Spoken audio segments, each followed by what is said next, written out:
Thanks for watching a brand new Blitz. I'm Brian Carter. Today's episode is brought to you by DCMM, and we're here at Habersham Central. Joining me now is Raiders soccer coach Ric Wallace. Coach Wallace, it's been a while, but I really appreciate your time and glad to have you on Blitz. Well, thanks for having us, and I'm glad to be back under good circumstances. Oh, absolutely, and that's exactly where we'll start. Is you had a great season. You go 10-5 throughout the regular season. Again, your season's not over, but the regular season you put a bow on that.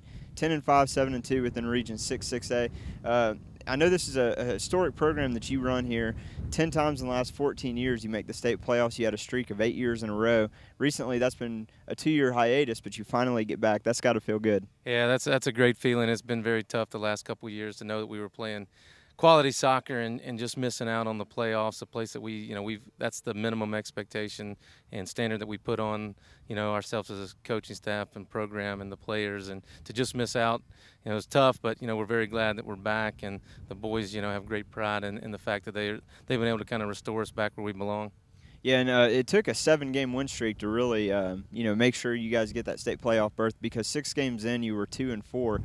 What happened around that point of the season? Is it something you said to the guys? Is it something that was in the drinking water, or was it just the tough opponents over the last couple of years? Well, I think we early on we were putting together very good performances. We were playing well, we were creating chances. The big factor at that point was that we weren't taking the chances. We were having trouble sticking the ball in the back of the net. We lacked a little sharpness, and the weather didn't help anything. We went through a stretch where we practiced one time in 2 weeks, and that set us back. And once we started scoring some goals, the boys got a little belief, and now, hey, that there's not a wall in front of that goal, and we can do it. And we scored some goals at key times. And the other big thing all year long is we really haven't given up a lot of chances on goal. We've been rock solid as an entire unit defensively. It was just a matter of, hey, when we get our chances in front of goal, we got to take them. Yeah, and we'll get into the defense in just a moment, because that, as you mentioned, is pretty spectacular.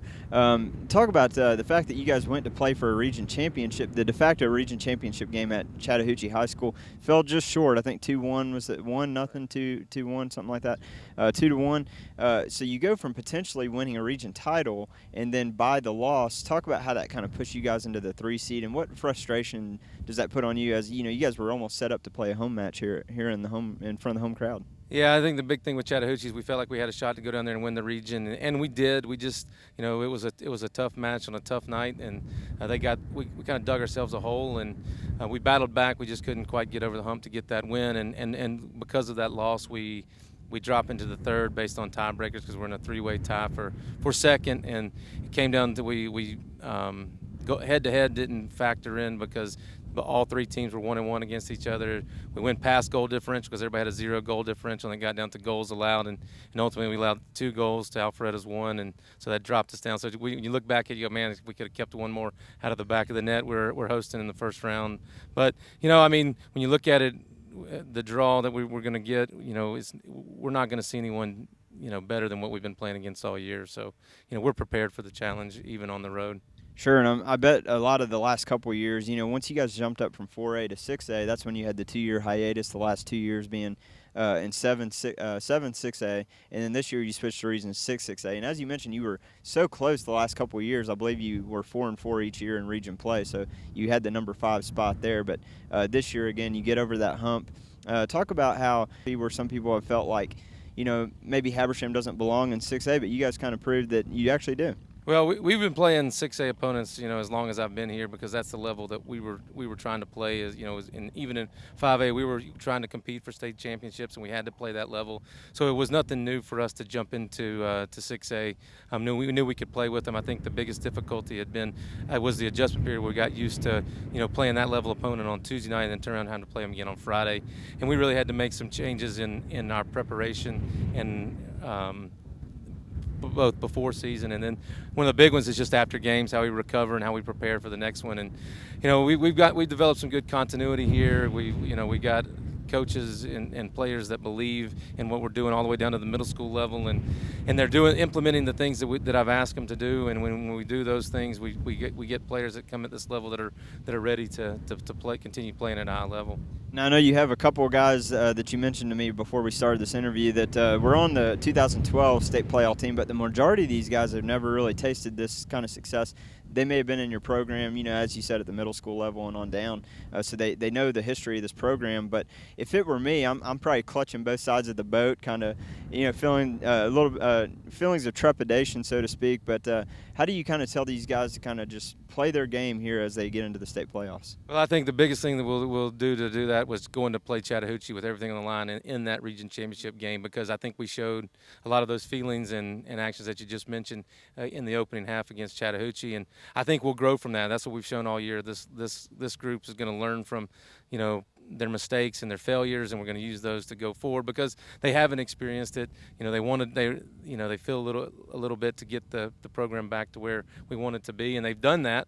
And so I think now, we missed out on the region title, but that there's a lot to be learned from that game. And I think the most important thing is just how we mentally approach that game, how we deal with the opening whistle, and dealing with going down in those games and battling back. How does that region title game that you guys got a chance to play in, as you mentioned, with playing for all the marbles and then making the state playoffs, how big is that for the foundation of this program moving forward? Because I know it's got to be big for the underclassmen especially. Yeah, I think Chattahoochee's #1 team in the state. They're 16-0-0, and everybody would leave that game and say, hey, we were in that match. They weren't leaps and bounds better than us. Maybe on that night they got us in some facets of the game, but it's belief that we can go out there with anybody in the whole state and play 80, 90 minutes with them, and definitely capable of getting a result. And I think all the guys in the locker room believe that right now. Now, I know it's kind of ironic, as you mentioned, that the tiebreaker left you guys at the 3 seed because it came down to goals allowed by your defense. But of course, you couldn't ask for a better defense this year. 12 goals allowed, which has been phenomenal. On the flip side, your offense has scored 24 goals in just 15 games. It's your lowest output that you've had as a coach, at least over the last decade, as far back as I could look up with the records. But talk about how you've been able to make do, I guess, do more with less.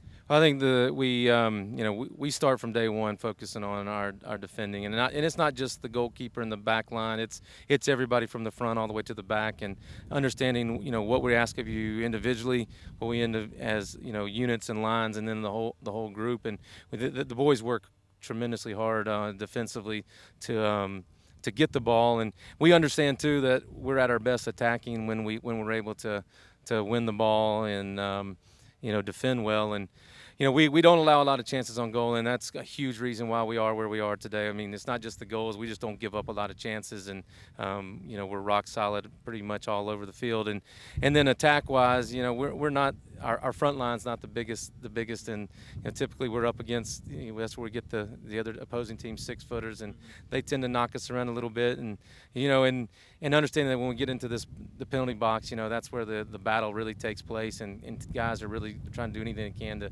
throw you off your game. And so we've got us working as a team. Understand that defensively. Attacking wise, that you can't look to hold on to the ball too long. You got to be making the right decisions and find the open man.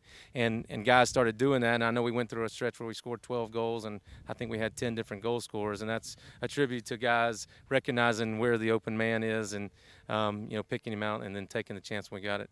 Yeah, you definitely don't see that kind of offensive output from that many different players around this area very often. But last question for you, Coach. I know we're going to have Adam Dowdy on here in just a moment. He's one of the junior center back, part of that the anchors that defense for you. But who are some of the core players that we can look out for in the state playoffs, and then also moving forward in this program the next couple of years? Yeah, we're definitely we have 10 seniors this year, and those guys: Johnny Zavala, Devin Hoos, Graham Allen, Wade Polito, and Michael Fairbairn, Cooper Donnelly. They've just been instrumental. They've been playing, looking forward to their opportunity to be Raiders for a long time, and they stepped up this year and said, hey, we're gonna prove we belong, and this is our year to make it happen. And then so they've got the experience. They've played 6A now for 3 years. They were part of the 2012, watching it and knowing what that was like to be in the playoffs. And then we've got young guys that come out here and make a huge impact.